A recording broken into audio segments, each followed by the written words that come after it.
Hey everybody, this is Lance from Queer. What am I calling this channel? Queer Sober Curious Inquiry. And today I want to make a video about the word alcoholic. All of these videos, well, the reason for this channel, the inspiration is that this is all information that I really could have used 5, 10, 20 years ago, and it wasn't out there. Um, as many of you know, including my cat, that there's a huge sober curious movement happening out there, and I really want to put out the word to the LGBTQ plus community because I think this is really exciting. I think living alcohol and drug free is freaking exciting. It's amazing. You know, I struggled for years. My cat totally agrees. Feeling like um, that living without alcohol would be a death sentence almost. Like I just couldn't even imagine it. And like I said, I want to talk about the term alcoholic. Um, Everybody knows what an alcoholic is. And in our culture surrounding the issue of drinking, there are people who can drink, and there are people who can't, and they're called alcoholics. Um, and then there are those rare people who don't like to drink. We all know them, and they kind of hide in the shadows. They're the people who order drinks and then don't drink very much of it, you know. And it's almost a taboo, you know. If you're somebody who doesn't drink, there's something maybe a little wrong with you, or um, something's missing. You know, people even say I don't trust people who don't drink. So when I was a kid, my father told my brother and I in a car when I was about 9 or 10 that my grandfather, who had died young, died because he was an alcoholic. My grandfather had a very rough life. He grew up in a ranch in Payette, Idaho area. And he, at 13, ran away from home. He joined rodeos, he joined circuses, he cleaned up after elephants. He was a rodeo bronco rider for a while. Um, so a really interesting guy, but very troubled. He ran away from home many times as a child, and then as my dad was growing up, he would go on drinking binges and leave a family on the ranch um, for weeks at a time. And then when he came back, there'd be a huge fight. I believe there was some abuse when he came back with my grandmother. And, you know, my father asked him, "Why do you keep doing this?" And his father said, "It's, you know, when I drink, it's the only time I'm happy." So that really struck me. And so starting around age 9 or 10, I started to wonder if I was an alcoholic. My father said, "It's in your blood, got to be careful." I watched my parents drink. They were kind of, you know, people who drank at parties, sometimes on weekends. They always had a full liquor cabinet. It always pained my father's mother to, you know, when family get-togethers would happen. She didn't understand why people drank when they knew what a horrible life she had because of my grandfather's drinking. Um, and then I told a little my alcohol story last time, but I will say that you know, alcohol. Certainly, when I was a teenager and I was so unhappy, it was a time that I was happy. So on weekends, my friends and I would get together. We would drink about a six-pack each. A lot of weed was involved. And by the time it was my senior year, we were drinking and smoking weed a lot. And then into college, drank like a normal college drinker. I do remember, you know, binge drinking on weekends and thinking, wow, you know, it takes a good week to feel decent again. Um, and then I won't go into my story again, but as I struggled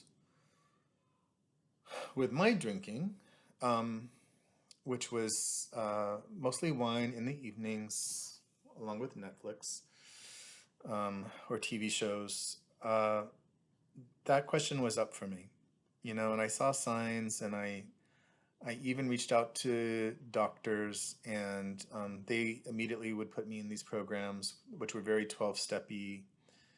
Um, I was in AlAnon for about 11 years in the 80s. I loved it.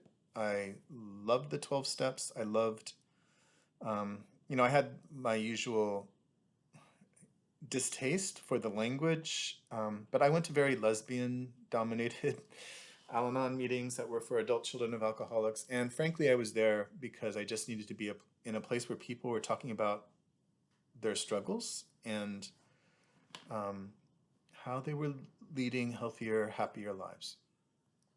So as I started to struggle with alcohol, I'd go to the Al-Anon meetings and I'd look in the rooms, in the basement churches and think, maybe I should be in that AA meeting. So every once in a while, I would go into a meeting, and a couple things would happen.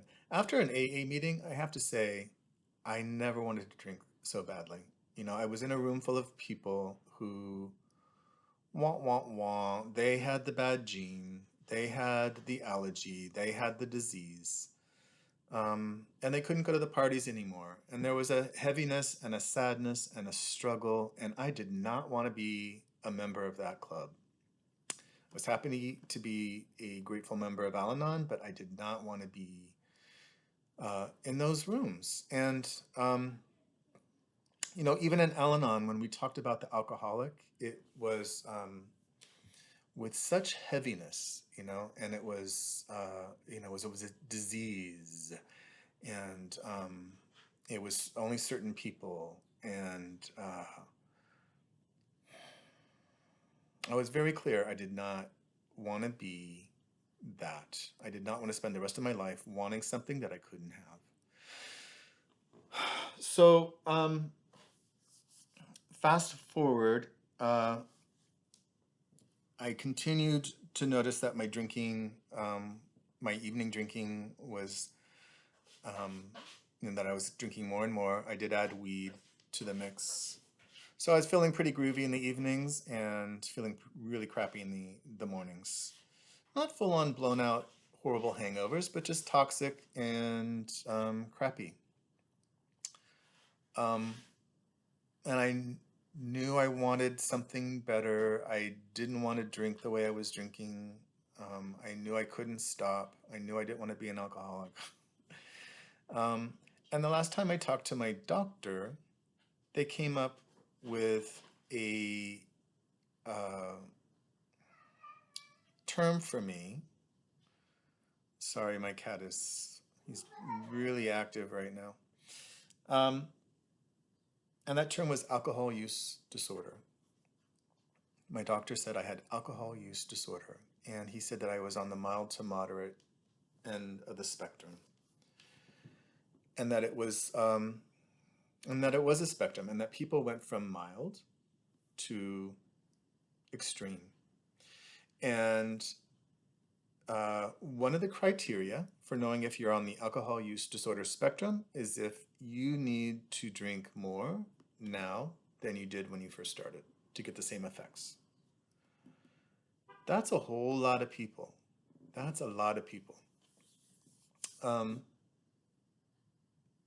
that was a diagnosis that I could work with. That was a diagnosis that made sense to me. It was like, oh, okay.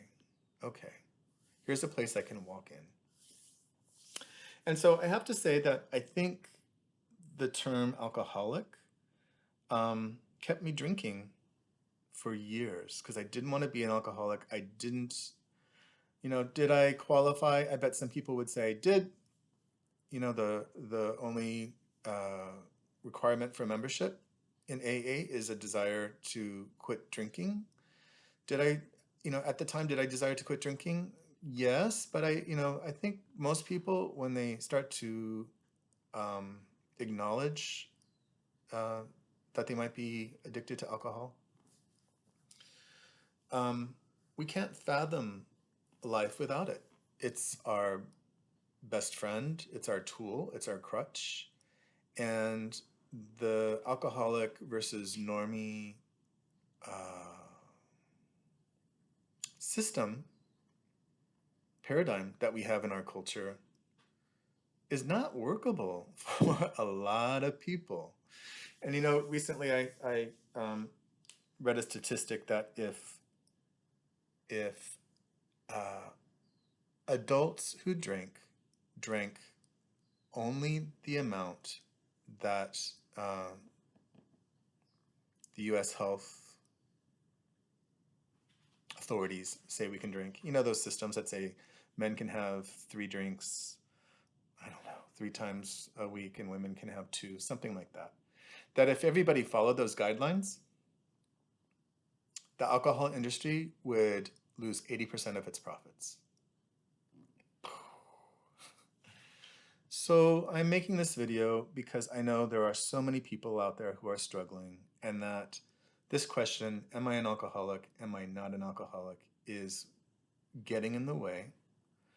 My message is that there's a lot of ways out there. The way that I became alcohol-free, the way I first learned to moderate and then chose to become alcohol-free, was through this naked mind, through the work of Annie Grace. There's a lot of great stuff out there. There's William Porter's books, Alcohol Explained 1 and 2, which are amazing. He also has Facebook groups. There's a Naked Mind face group. You can hop on that.